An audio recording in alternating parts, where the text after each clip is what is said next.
Si vous avez perdu le chemin pour accéder à la partie édition de votre site, parce que si vous tapez le nom de votre site directement sur un navigateur, comme ici, vous allez tomber sur votre site. Maintenant, si vous voulez accéder donc à la partie administration qui va vous permettre de modifier le site, il y a une petite astuce qui consiste à ajouter quelque chose après votre nom de domaine. Donc là, j'ai mon nom de domaine et à la fin, j'ajoute point d'interrogation, edit et je clique pour avoir accès, voilà, à ma petite barre en bas d'édition. Sans ça, je ne pourrais pas modifier mon site. Voilà. Maintenant, je vais en profiter pour faire un tour d'horizon complet du site. Alors évidemment, là, c'est un exemple avec Julien. Tout le contenu est en exemple. Il faudra tout modifier. Le texte, les photos. Il y a certaines choses qui ne peuvent pas se modifier, mais l'intégralité du contenu écrit, en tout cas, oui. Alors, on va commencer par le commencement. C'est la barre de navigation, donc c'est ce qu'on appelle aussi l'entête. Ici, vous allez retrouver donc le logo du réseau, un bouton d'action et entre les deux, le menu. Le menu est personnalisable, c'est-à-dire que si j'ai pas envie d'appeler mon blog conseil, je peux l'appeler actualité par exemple. Tout ça est modifiable. Ce qui ne l'est pas, c'est le logo. Le logo reste ici. Comme ce logo aussi également ici. Celui-là, on ne peut pas l'enlever ni le modifier. Par contre, vous pouvez donc personnaliser le menu, vous pouvez personnaliser le titre. Alors là, évidemment, ce que je conseille, c'est de mettre votre nom. C'est quand même le plus évident.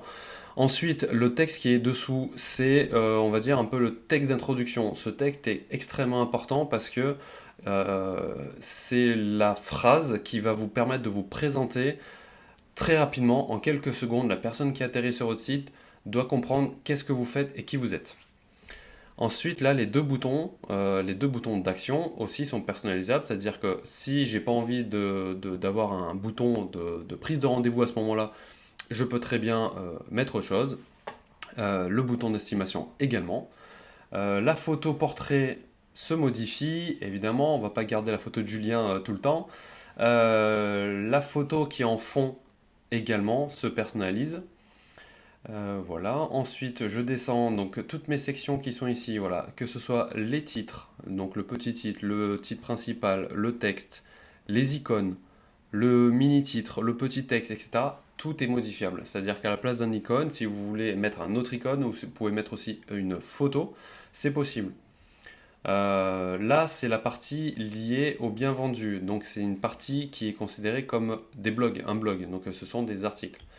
Euh, la structure, la disposition, on ne peut pas se modifier. Par contre, tout ce qui est écrit ici se modifie. Et ça fait partie des articles. Donc, ça sera une autre vidéo. Et ça s'automatise sans rien faire. À chaque fois que je publie un nouvel article, il va apparaître ici. La même chose ici, tout se personnalise, l'intégralité de ce qu'il y a là-dedans aussi. La partie aménagement home staging, ça se personnalise, c'est-à-dire que là vous pouvez mettre votre photo d'après, votre photo d'avant, et en fait nous après on a fait un dispositif qui permet de calquer les photos les unes sur les autres. Donc une fois que ça c'est réglé, le rendu sera avec un glisseur là entre la photo d'avant et la photo d'après. Il y a trois exemples, donc vous pouvez le faire trois fois. La partie portrait se modifie bien sûr, la photo, le texte, la signature. La partie blog, pareil. Les témoignages. Alors les témoignages, ça va dépendre de l'outil que vous utilisez. Est-ce que c'est Opinion System, est-ce que c'est Google Review ou encore un autre? Ça, c'était le choix que vous nous avez fait juste avant. Du coup, là, c'est justement Opinion System, par exemple, qui va euh, chercher l'information de vos derniers avis et donc ça se met à jour automatiquement. Donc là, pour le coup, il n'y a rien à faire. Vous pouvez juste modifier le texte si vous avez envie de le modifier, sinon vous laissez tel quel. Et le dernier bandeau, qui est un peu le lead magnet, ça se modifie aussi bien évidemment. Là, c'est un espace réservé à la prise d'email qui est connecté donc au Sendinblue. Là, la photo qui est ici se personnalise bien sûr. Voilà, le texte aussi ici se personnalise, même si là c'est un bandeau de captation d'email sur une autre liste d'email Sendinblue. Et le pied de page, évidemment, se personnalise aussi. Donc en gros, il y a un petit titre là, il y a un texte là, et là, ce sont des liens. Voilà, que des liens qu'on peut personnaliser. Le bouton des honoraires se personnalise, mais évidemment, si vous voulez être conforme à la loi Allure, il faut absolument le laisser.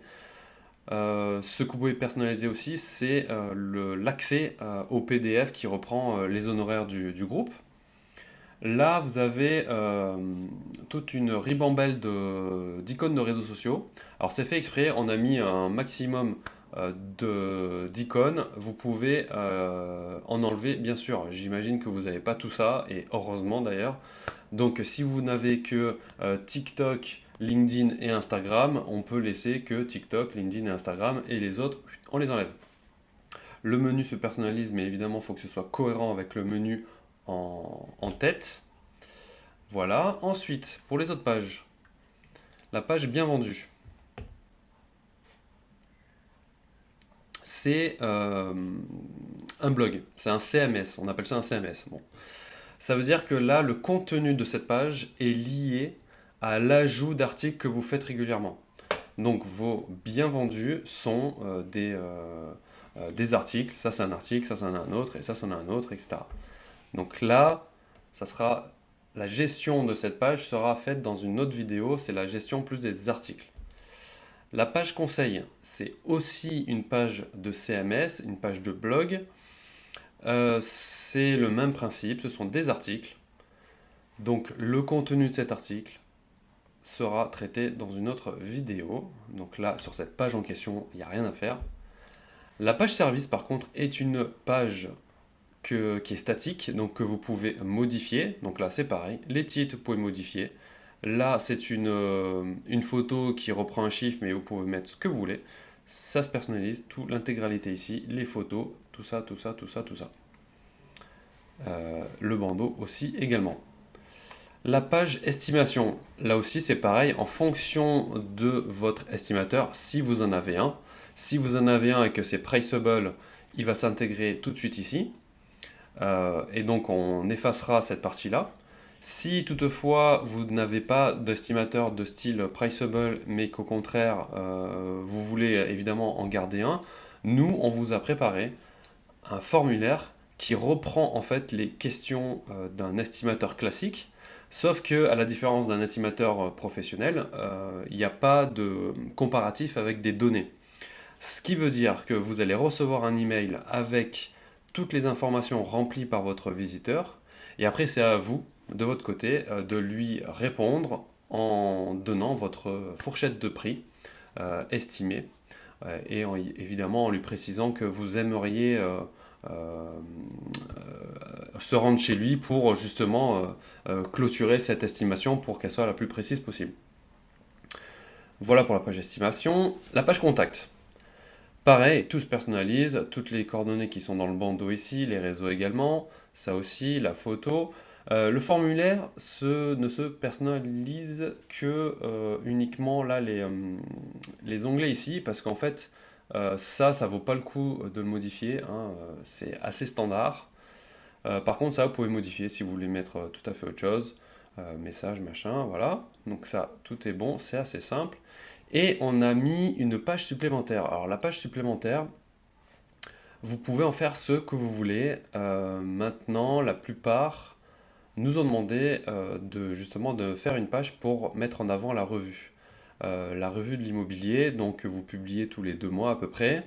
Vous pouvez très bien donc la mettre ici. Donc c'est le même fonctionnement que pour un blog. C'est-à-dire que vous allez traiter ces informations comme un article. Ce qui fait que, si je résume, on a la page d'accueil qui est une page statique, la page service qui est statique, la page estimation qui est statique, la page contact qui est statique. Ce qui est en format blog, donc en format article, c'est bien vendu, les conseils et la page supplémentaire, si toutefois vous utilisez ça pour mettre la revue de l'immobilier. Ce qui veut dire que Il y a dans les vidéos qui vont arriver, là, à la suite de cette vidéo, il y a une partie sur la personnalisation des pages statiques, et ensuite il y a des vidéos liées à la partie blog et gestion des articles. Voilà. Également, ce que j'ai oublié de vous mentionner, c'est que le bouton en haut à droite, prendre rendez-vous, évidemment peut se personnaliser. Si vous n'avez pas envie que ce soit ça, vous pouvez mettre tout à fait autre chose. Le lien, évidemment, on peut mettre le lien vers votre calendrier si vous en avez un et que vous l'utilisez. Voilà comment ça se passe. Donc, il faut suivre toutes les prochaines vidéos avec attention pour modifier tout ça. Mais il n'y a rien de sorcier, ça se fait très facilement, très bien. Et puis si jamais vous avez des questions, on est toujours disponible. À tout de suite.